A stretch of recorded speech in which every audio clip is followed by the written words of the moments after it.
lucky we are to go through ROTC together, not just as classmates, but as true and lasting friends. It is without a doubt that our class was uniquely close, and I would be remiss not to fully admit that my character, who I am today and will be tomorrow, is a direct product of the 6 young people you see standing on stage today. So I hope you won't mind me sharing a few stories to explain why. Okay, sir. I'm gonna expose you a bit for a second, but you had to know this was coming, so here we go. Similar to what Colonel Blend said, Kaser, my friend, showed up to ROTC, first day of sophomore year, full beard, knew literally nothing about the military, and I think all of us had a little bit of a, what on earth is this guy doing here mentality, when we were forced to welcome him into our class. Well, obviously, you guys know the end of the story. Gradually, he started to improve, to learn, and to form deep and powerful friendships with all of us. He became, surprisingly, the person we relied on, the person I relied on, to always be there, to always give it to me straight, the person I would want as my number 2 for anything. Last month, as he stood on stage at the Arnold Air Society National Convention and spoke in front of hundreds, the true magnitude of what he had accomplished hit me. It was a character arc like none other. My friends, never count someone out. Every step, okay. Julie, I have a hunch that you may one day be one of the greatest thinkers of our generation. Something you should all know about Julie, she is a vociferous reader. I have a bookshelf in our apartment containing every book from my childhood. I think Julie has read through in 1 year what took me 20 years to read. I once told her that I had too many books. Her response, it never occurred to me that it would be possible to have too many books.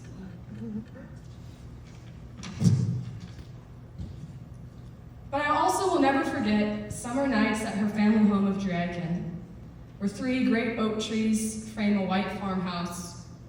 As the sunset painted a canvas over a watercolor sky, we talked the night away, thinking of life and its purpose, of family and of faith. It is crucial to have such friends with whom one can discuss that which is important in this world. Anyone who has tried to walk around campus with Gabe, this literally happened like 2 days ago, guys, knows that they're not going to get very far without having to stop every 10 feet to greet someone new.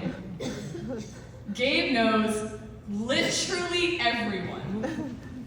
And everyone knows Gabe.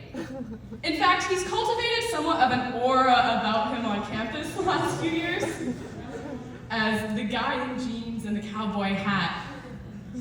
Ladies and gentlemen, Gabe is so authentically true to himself that he has morphed himself into a local legend as the last cowboy in Chapel Hill.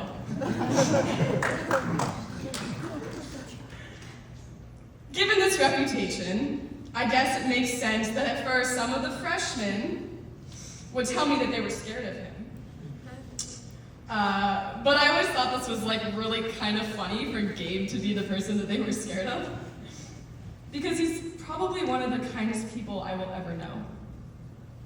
He is the one that will always pick you up and give you a ride to the airport, even if he's in Fayetteville all the time. He'll always volunteer to help you with that extra project, or is just happy to sit and talk and listen anytime a friend needs help. In reflecting on his character, I'm reminded of a quote from C.S. Lewis's Mere Christianity. Charity means love in the Christian sense. It is a state not of feelings, but of the will.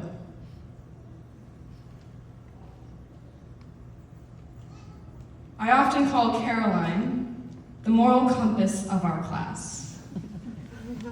Because at first, during freshman year, we often knew her to be slightly reserved, a little bit quiet, unless someone said anything against her morals. Then, every time, without fail, she would speak up. And because of this, Caroline became our compass, the person we turned to keep our path straight, to know if a line was crossed, and to keep us accountable for our actions. Having lived with Caroline for the past 3 years, I can tell you that she is quick to quote any meme, most of which I don't even know, and to identify the most obscure actors in any movie imaginable. But I can also tell you that the most important thing in her life is her faith. For the past few years, I have stood somewhat in awe of her devotion. For it is a rare and beautiful thing to stand so steadfast in your morals. I swear I'm going to get through this, guys.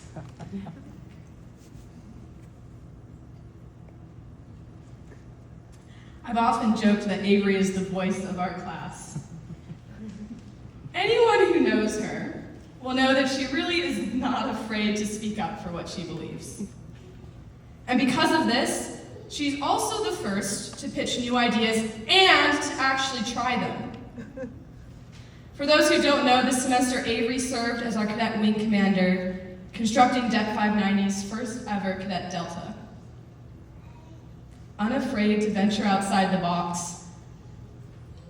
I think we also sometimes forget that Avery is definitely the first space nurse that the Space Force is going to commission, or ever will commission, I don't know. No, but in her is a spirit of innovation that is at the core of the burgeoning branch of the U.S. Space Force that she will join. She's the kind of leader that is unafraid to boldly push the boundaries, the kind of leader our Space Force and our country will need in the coming years. Semper Supra, always above. Skylar. I don't know if I will ever enjoy working with anyone in my life more. When I was offered the chance to build a team to run the Arnold Air Society National Convention, Skylar was immediately the first person that came to mind. Ladies and gentlemen, I present the consummate professional. No matter what was given to her, no matter how dire the situation or how infuriating a particular person, I don't think I have ever seen Skylar lose her cool. In fact, at NatCon this year, Skylar had to step in last minute to speak in front of hundreds, including the first and second Chief of Space Operations. Wow. And when asked, she didn't even bat an eyelash. And of course she was flawless. Instead, even in the face of chaos, Skylar's kindness is unwavering. Her critiques direct but fair. She is a person who wields the wand of professionalism like someone thrice her age. Obviously, without rank and experience that keynote speakers usually have, I would be amiss to impart sage wisdom onto my classmates as they depart into this next leg of their journeys. So instead, I will recount the most important lessons I have learned from them. From Avery. Do not be afraid to boldly step outside of the box. From Skylar, how to keep cool under pressure. From Caroline, that it takes courage to stay true to your morals. From Julie, take time to think deeply about the world and your purpose in it. From Kaser, never count anybody out.